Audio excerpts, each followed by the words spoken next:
Продолжаем эфир нашего телеканала выпуском новостей и коротко о главных темах. Предложения главы Якутии вошли в федеральный перечень мер борьбы с паводками и пожарами в регионах. Последняя информация об эпидобстановке в закрытом на карантин Алдане и как город планирует встречать День Победы. Дальневосточная авиация в честь Дня Победы покажет высший пилотаж в небе над Якутском.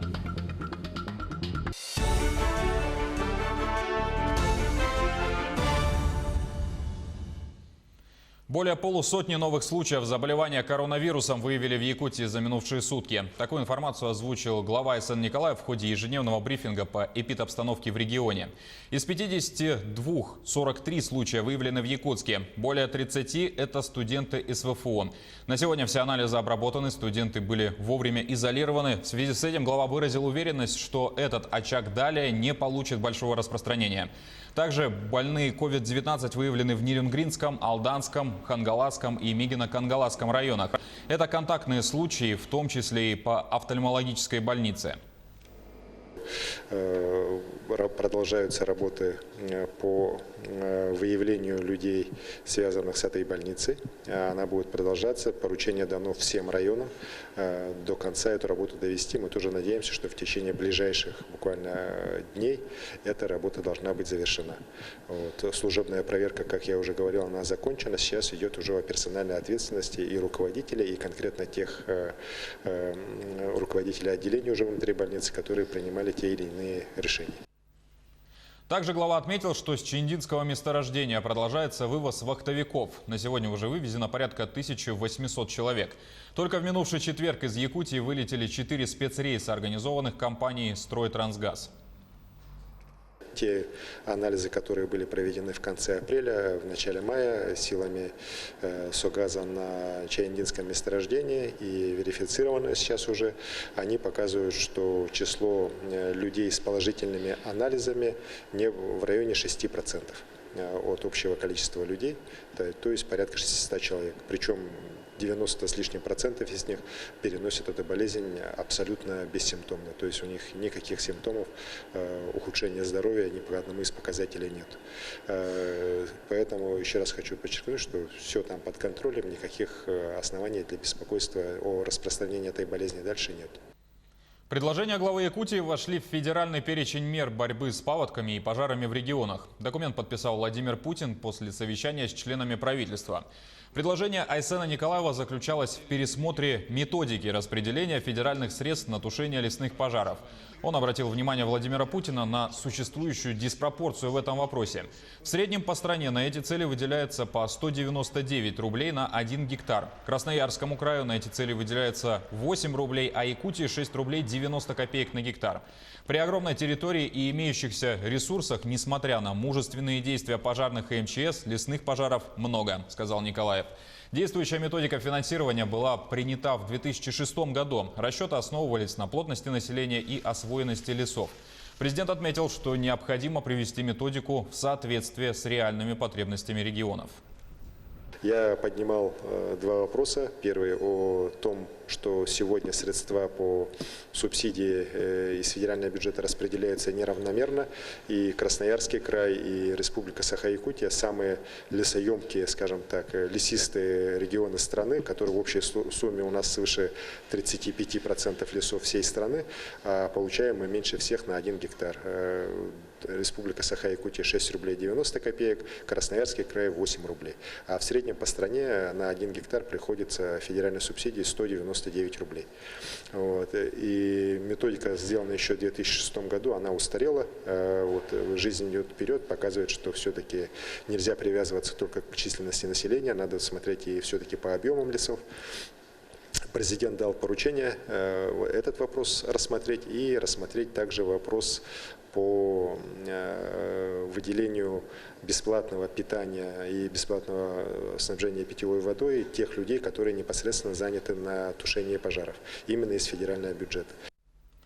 Рейды объектов торговли продолжаются в Якутии. Региональное министерство предпринимательства на сегодня уже проверило более 150 магазинов и торговых точек.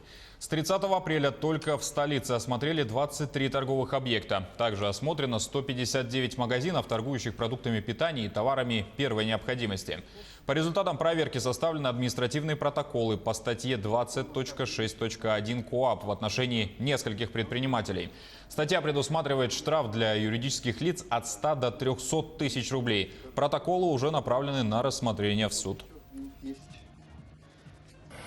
В период с 30 апреля по сегодняшний день сотрудниками проведено 184 выездных рейда. При первичном выявлении нарушения сотрудники Минпреда ограничиваются предупреждением в адрес предпринимателей, затем делают повторный рейд. Но, как показала практика, большинство предпринимателей не допускает повторных нарушений.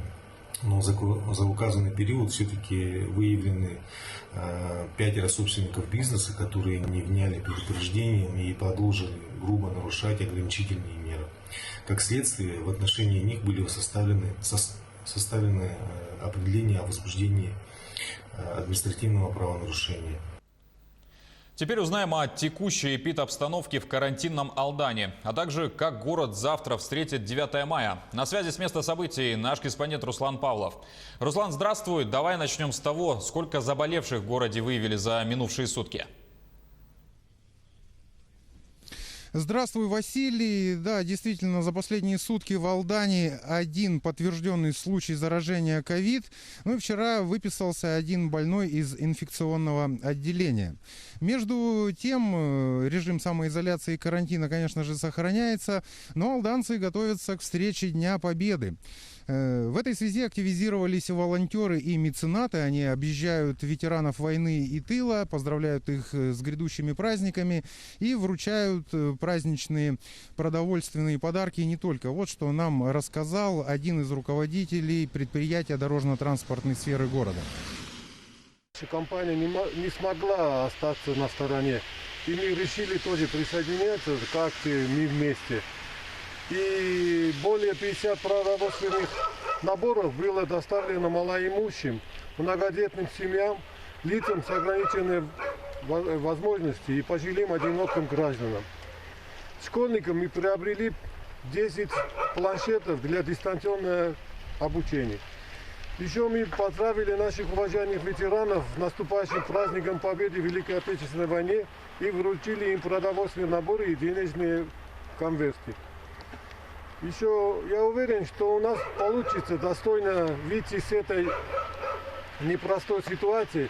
И на улицах города снова зазвенит счастливый детский смех. Сегодня ближе к полудню, несмотря на погоду, у нас, кстати, тут периодически идет снег, у мемориала славы состоялось открытие обновленной аллеи героев. 7 бронзовых бюстов героев Советского Союза, алданцев, героев Великой Отечественной войны очень хорошо вписались в архитектурный ансамбль. Ну, конечно же, в условиях карантина состоялся небольшой усеченный праздничный митинг. Главы города и района высказали слова благодарности всем ветеранам и погибшим на полях сражений за мирное небо над головой и, конечно же, победы в Великой Отечественной войне. Также все присутствующие возложили цветы и венки к бюстам героев-алданцев и почтили их минутой молчания. Победы государства. Но, к сожалению, торжественная часть, она очень сокращенная. Привлечено минимум людей. Все, естественно, соблюдение требований безопасности. Но событие очень знаковое, я считаю, оно прям долгожданное для нашего города, для нашего района. Это именно память о наших героев, наконец воплощенная в бронзе. Ну и, конечно же, в преддверии 9 мая, Дня Победы, алданцы вспоминают своих родных и близких, которые участвовали в этой войне, ковали победу в тылу. В окнах домов и учреждений города появились фотографии ветеранов тыла и войны. Это такой своеобразный бессмертный полк в условиях самоизоляции. Конечно же, повлияли карантинные мероприятия и на ежегодную акцию «Эшелон Победы». Митинга завтра на железнодорожной станции Алдан никакого не будет. Единственное, что сделали железнодорожники, они оформили локомотив к Дню Победы, который сегодня выходит на пассажирскую линию Нерюнгри-Нижний Бестях.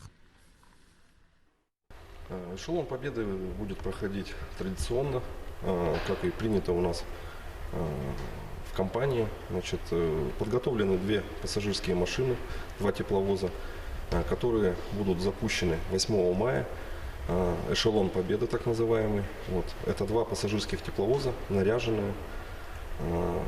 Пойдут они от станции Алдан до станции Нижний Бестях и до Нерюнгри пассажирской.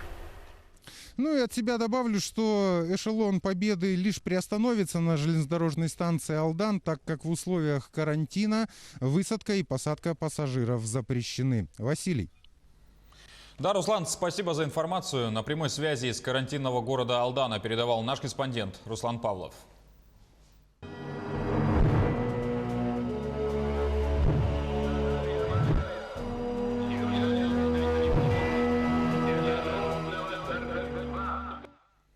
Глава Якутии поздравил ветеранов и участников Великой Отечественной войны с юбилейной 75-й годовщиной Победы в режиме видеоконференц-связи.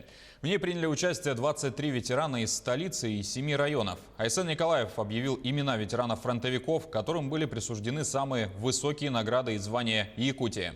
Орденом «Полярная звезда» награжден Петр Конгин. Звание «Почетный гражданин Республики Саха» присвоено Петру Яковлеву. Государственная премия Якутии имени Дудкина в области связи и информационных технологий Алексею Вересовому. От имени всех жителей республики хочу сказать вам самые теплые слова благодарности за ваш ратный и трудовой подвиг.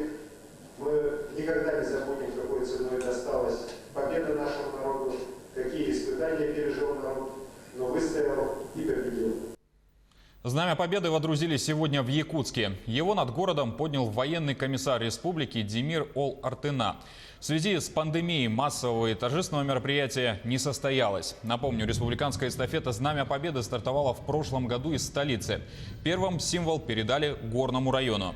Далее знамя в течение года побывало на всех территориях региона. В каждом пункте пребывания символа проходили военно-патриотические мероприятия, встречи молодежи с ветеранами войны и тыла, классные часы в школах, концерты и акции.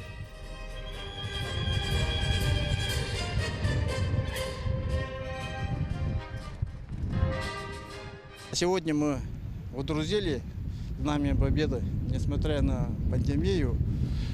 Но главой республики Саха-Якутия Айсеном Сергеевичем Николаевым было принято решение водрузить, чтобы то не было Знамя Победы. Долг сегодня исполнили. Более 100 самолетов и вертолетов ВВО совершат демонстрационные полеты над городами Дальнего Востока в честь Дня Победы. Наиболее масштабный пролет авиации состоится в Хабаровске. Над городом выполнят демонстрационный полет 30 единиц авиатехники, в том числе новейшие вертолеты и истребители. Авиация покажет высший пилотаж и в Якутске. Полеты пройдут в 11 часов 10 минут по местному времени. Сейчас летный состав авиагрупп отрабатывает элементы групповой слетанности в составе звеньев и пар, а также выполнение построения строя с пролетом на сокращенных дистанциях с минимальными интервалами.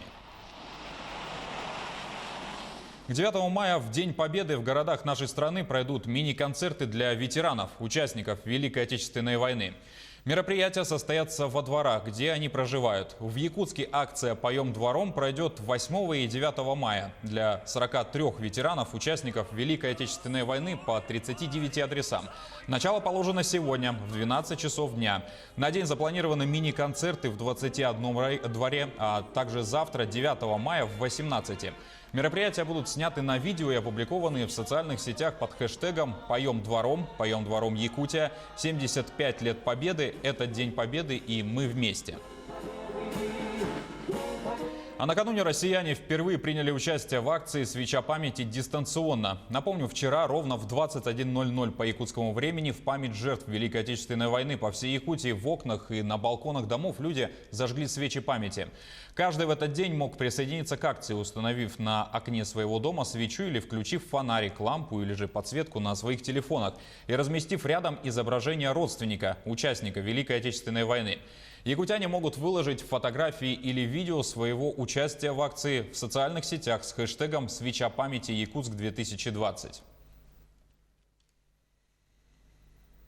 На этом пока все новости. До встречи в следующем часе.